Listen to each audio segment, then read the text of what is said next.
تو ایک یہودی نبی صلی اللہ علیہ وسلم کے پاس آیا اور کہنے لگا یا ابا القاسم تزعم ان اہل الجنت یاکلون ویشربون، محمد صلی اللہ علیہ وسلم کیا آپ یہ خیال کرتے ہو کہ جنتی کھائیں گے اور پیئیں گے؟ آپ نے فرمایا ہاں۔ وہ کہنے لگا کہ اگر وہ کھائیں پیئیں گے تو پھر جو بندہ کھاتا پیتا ہے تکون لہ الحاجہ، اس کو قضاء حاجت بھی ہوتی ہے۔ تو آپ نے کہا ہے وَلَيْسَ فِي الْجَنَّةِ عَذَابٌ، جنت کے اندر تکلیف نہیں ہوگی، تو قضاء حاجت، اس کی بدبو اور یہ تو سب تکلیف والی چیزیں ہیں، تو یہ کیسے ہوگا؟ نبی صلی اللہ علیہ وآلہ وسلم نے فرمایا کہ ان الرجل فی الجنت لا یؤتی قوۃ مئۃ رجل یأکل فی الاکل والشرب والجماع والشہوۃ۔ آپ نے فرمایا کہ ایک جنتی کو جنت کے اندر 100 بندوں کی طاقت دی جائے گی، کھانے میں، پینے میں، جماع میں اور شہوت میں 100 بندوں کے برابر ایک بندہ ہوگا۔ اس روایت کو امام ابن القیم رحمہ اللہ نے ذکر کیا، اور ذکر کرنے سے پہلے انہوں نے اس کی سند کو صحیح قرار دیا اور شرط صحیح برقرار دیا ہے۔ تو 100 بندے کی طاقت ایک بندے کو کھانے، پینے، جماع اور شہوت میں ملے گی۔ اسے کہتے پھر قضاء حاجت کدھر جائے گی؟ نبی صلی اللہ علیہ وسلم نے فرمایا کہ جو شام کریح المسک، ایک ڈکار ہوگا جو خوشبودار ہوگا، وہ نکلے گا، اور ایک روایت کے لفظ ہے کہ آپ نے فرمایا کہ اس کے جسم سے پسینہ نکلے گا جس کی خوشبو ہوگی، اور اس کا پیٹ جو ہے وہ سکڑ جائے گا۔ جس طرح کہ قضاء حاجت کے بعد انسان کا پیٹ پیچھے آ جاتا ہے، اس میں کچھ پھلاؤ ختم ہو جاتا ہے، تناؤ ختم ہو جاتا ہے، آپ نے فرمایا اس طرح اس کو پسینہ آئے گا، ڈکار آئے گا، اس سے اس کا سب کچھ ختم ہو جائے گا۔ دیکھو یہ اللہ رب العزت کی قدرت ہے کہ وہ جیسے چاہے کسی چیز کو ختم کر دے۔ تو اللہ تعالیٰ نے جنتیوں کے لیے یہ بھی ایک نعمت رکھی ہے کہ قضاء حاجت وہاں پر نہیں ہے، جو کھائیں پیئیں گے وہ سب نکل جائے گا۔ اتنی قوت اور طاقت اللہ تعالیٰ انسان کو عطا فرمائیں گے کہ وہ نہ وہ تھکے گا اور نہ وہ کسی چیز سے اکتائے گا، اور نہ ہی حوروں سے شادی کے بعد اس میں کسی قسم کی کمزوری آئے گی۔ دنیا میں تو وقت ڈلنے کے ساتھ ساتھ انسان میں کمزوری آتی جاتی ہے، لیکن جنت کے اندر ایسا نہیں ہوگا، سدا بہار ایک جیسی جوانی اور طاقت اور حسن رہے گا بندے کے پاس۔ پھر نبی صلی اللہ علیہ وسلم نے فرمایا، صحیح بخاری کی روایت، آپ نے فرمایا کہ زمین، یہ جو زمین جس پر دنیا آباد ہے، تکون خبزۃ واحدہ یتکفأها الجبار بیدہ، یہ ایک روٹی بن جائے گی، ساری زمین ایک روٹی ہوگی، اللہ تعالیٰ اس کو اپنے ہاتھ سے الٹ پلٹ کریں گے، اور اللہ تعالیٰ اس کو جنتیوں کے آگے رکھ دیں گے، جنتی اس زمین کو کھائیں گے۔ بخاری کی روایت ہے، یہ زمین روٹی بنا کر دے دی جائے گی اور جنتی اس کو کھائیں گے۔ یہ جنت کا کھانا اور جنت کا گوشت، نبی صلی اللہ علیہ وسلم نے جس طرح کے ذکر فرمایا، ایک روایت جو ابن القیم نے ذکر فرمائی ہے، اس میں یہ ہے کہ ایک پرندہ اڑتا ہوگا تو اس میں اس پرندے کو دیکھ کر جنتی کا دل چاہے گا کہ میں اس کو کھاؤں، تو جیسے ہی اس کے دل میں ہی آئے گا فخر مشویا، وہ بنا ہوا ہی اس کے آگے گر جائے گا، وہ اس کو پکڑ کے کھا لے گا۔ اب یہاں پر سوال پیدا ہوتا ہے کہ وہ کیسے بھونا جائے گا، آگ کہاں سے آئے گی؟ جنت کے اندر تو آگ ہی نہیں۔ تو بعض نے اس کا یہ جواب دیا کہ اس کو پکڑ کے باہر لے جائیں گے اور اس کو بھون کر لے کر آئیں گے، لیکن یہ تو بڑی بعید سی بات لگتی ہے، اس پر دلیل ہی کوئی نہیں کہ پکڑ کے باہر جائے گا۔ حدیث کے طرف سے وہ دیکھے گا چاہے تو وہ نیچے گر جائے۔ تو امام ابن القیم رحمہ اللہ نے اس کا بڑا پیارا جواب دیا، وہ فرماتے ہیں کہ اللہ تعالیٰ اپنی قدرت سے اس کو بھون دیں گے، اس کے جسم کے اندر اللہ ایسی حرارت پیدا کریں گے کہ جیسے اس نے پسند کیا وہ فوری طور پر بھونا جائے گا، اور جنتی کے آگے وہ گر جائے گا اور اس کو کھائے گا۔ دنیا کے اندر بہت سارے پرندے ایسے ہیں کہ جن کو انسان بمشکل شکار کرتا ہے، عام طور پر وہ ہاتھ میں نہیں آتے، اس کی وجہ یہ ہے کہ ان کے اندر ان پرندوں کے گوشت میں شہوت اور طاقت اس قدر زیادہ ہوتی ہے کہ اگر میسر ہونے لگے انسان کو آسانی سے، یہ میری بات ہے، اگر انسان کو ایسے گوشت آسانی سے میسر ہونے لگے تو ہر انسان شہوت کا پتلا بن جائے، دن رات اسی کام کے پیچھے لگا رہے، اتنی ان کے اندر طاقت ہوتی ہے۔ اسی لیے اللہ تعالیٰ نے جو چیزیں انسان کے لیے عام کی ہیں اس میں بھی حکمت ہے، اور جو اللہ تعالیٰ نے انسان سے کچھ چیزیں اوجب رکھی ہیں روز روز اس کو نہیں ملتی، اس میں بھی حکمت ہے۔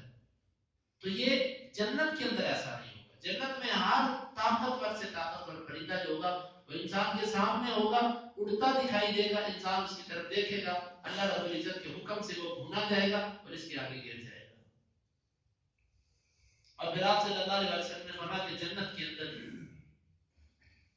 کے اندر ایسے پرندے ہوں گے جو نہروں پر بھی، نہر کے اوپر بھی چلیں گے، اور آپ نے فرمایا کہ ان کی گردنیں اونٹوں کی گردنوں جتنی ہوں گی۔ یہ در حقیقت یہ جتنی چیزوں کا ذکر آتا ہے ہم سمجھتے ہیں کہ شاید یہ دنیا والی چیزیں ہیں، دنیا میں ان کی مشابہت صرف اور صرف نام کی ہے، ویسا ذائقہ اور نہ ویسی لذت اور نہ ویسی جسامت دنیا کے اندر کسی چیز کی ہے۔ ان کے ذائقے میں اور دنیا کے ذائقے میں جو فرق ہے یہ صرف اللہ رب العزت ہی جانتا ہے کہ کتنا فرق ہے۔ تو یہ جنتیوں کو وہاں پر کھانا ملے گا، اور ایک حدیث کے اندر آتا ہے نبی صلی اللہ علیہ وسلم نے فرمایا کہ جنتی جنت میں کھائیں پیئیں گے، ولا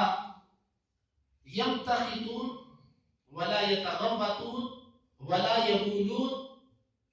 او کما قال، آپ نے فرمایا کہ نہ جنت میں ان کو پخانا، نہ پیشاب، نہ تھوک اور نہ کسی قسم کا فضلہ جسم سے نکلے گا،